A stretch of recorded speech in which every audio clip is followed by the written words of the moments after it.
درود پاک ڈوبتی کشتیوں کا، جہاں انسان ناکام ہو گیا ہو، جہاں انسان بے بس ہو گیا ہو، اور جہاں انسان کی بس ہو گئی ہو، اس درود پاک کا پڑھنا عجب کمال ہے۔ میں آج اس کا ایک چلہ بتاتا ہوں آپ کو، جو میں نے کیا، وہ ایک ترکیب بتاتا ہوں۔ میرے شیخ رحمت اللہ تعالی علیہ نے مجھے کرایا، کسی اللہ والی کی نگرانی میں ہو جائے تو اس کے کمالات اور ہوتے ہیں۔ شیخ نے اس کو 40 دن پڑھوایا اور صرف 40 دفعہ سے شروع کروایا۔ اول آخر درود پاک 7 بار اور 40 بار اس کو پڑھنا ہے، پر پڑھنا ایسے نہیں کہ اس کی قوالی کرنی ہے، پڑھنا جدا جدا کر کے ہے۔ اللہم صلی علی محمد، یہ ایک ایک لفظ کو جدا جدا کر کے، اور 40 بار پڑھنا۔ زمان اور مکان کی قید، ایک جگہ ہو، ایک وقت ہو، سفید لباس ہو اور خوشبو لگی ہو، پاک جسم اور پاک غذا کھائے۔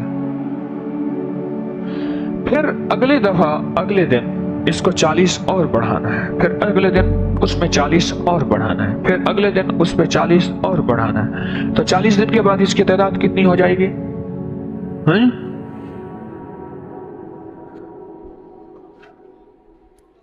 1600۔ اس کی تعداد اور بڑھانی ہے، اور بڑھاتے بڑھاتے بڑھاتے اس کو اس تعداد تک لے جانا ہے۔ 40 دن کے بعد اس کی تعداد یہاں تک پہنچ جائے، اس کے بعد ساری زندگی کا معمول بنا لینا ہے، اس کو صرف 40 بار پڑھتے رہنا ہے ساری زندگی کا۔ اور پہلے دن 1600 کی تعداد نہ پڑھیں، ویسے تو ہزاروں پڑھ لیں، لیکن جو اجازت کے ساتھ اس کا چلہ ہے، پہلے دن وہ نہ پڑھیے گا۔ پہلے دن ہماری طب میں نا ایک ٹوٹکا ہوتا ہے کہ پہلے دن 1 بادام کی گری کھائیں، دوسرے دن 2 کھائیں، تیسرے دن 3 کھائیں، چوتھے دن 4 کھائیں، کرتے کرتے 40 دن میں جا کے 40 گریاں کھائیں۔ پھر 40 دن سے پھر کم کرنا شروع کریں، پھر 39، پھر 38، پھر 37، پھر 36، پھر 35، پھر 34، پھر 33 وغیرہ، یوں کم کرتے آئیں۔ کہنے لگے جو اس سے دماغ روشن ہوتا ہے، اس سے دماغ مضبوط ہوتا ہے، وہ پھر بڑے بڑے مٹھیاں اور بوریاں بھر بھر کے کھانے سے بھی نہیں ہوتا۔ یہ جو چھوٹا سا عمل ہے، 40 دن اور بڑھاتے بڑھاتے روز 40 دن، اور اس کے بعد بس ختم، اس کو انہیں کم کرتے ہوئے آنا ہے، نہیں، اور روزانہ صرف 40 دن پڑھیں۔ یہاں تک ہوتا ہے کہ صالحین کے صالح روحیں اپنے اصلی وجود کے ساتھ آ کے سامنے بیٹھ جاتی ہیں۔ صالحین کی، جن لوگوں نے پڑھا میں ان کے مشاہدات عرض کر رہا ہوں،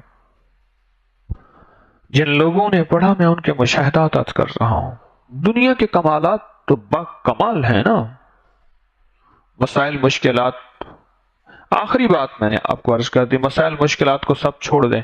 آخری بات عرض کر دی کہ آپ کا جہاز ہے اور آخری کے کنارے سے نکلا ہے اور سمندر کے بیچ درمیان میں ہے اور اب ڈوب رہا ہے، کون سنے گا، کون مدد پہ پہنچے گا؟ اس حالت میں بندہ کس درد سے پڑھے گا؟ اگر آج بھی اسی درد سے یہ درود پاک پڑھا جائے تو تیر نظر کا یہ اثر جس کو لگا شکار ہے۔ عجب اس کے اندر، میں اس کا ایک روحانی پہلو بتا رہا ہوں، یہ اس کے وہ پہلو ہیں جن میں ہمارے مقاصد شامل ہیں، وہ درد ہے، وہ غم ہے، وہ قرضہ ہے، وہ لا علاج بیماریاں ہیں، وہ جادو اثرات ہیں، وہ زندگی کی کوئی حاجت ہے، حاجات اس کوئی حاجت ہے۔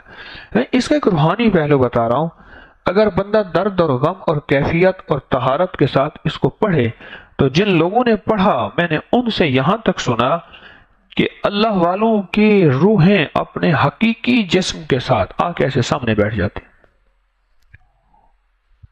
جس رب نے روحوں سے پہلے جسم نہیں تھا دیا ہے، وہ روحوں کے بعد بھی جسم نہیں دے سکتا۔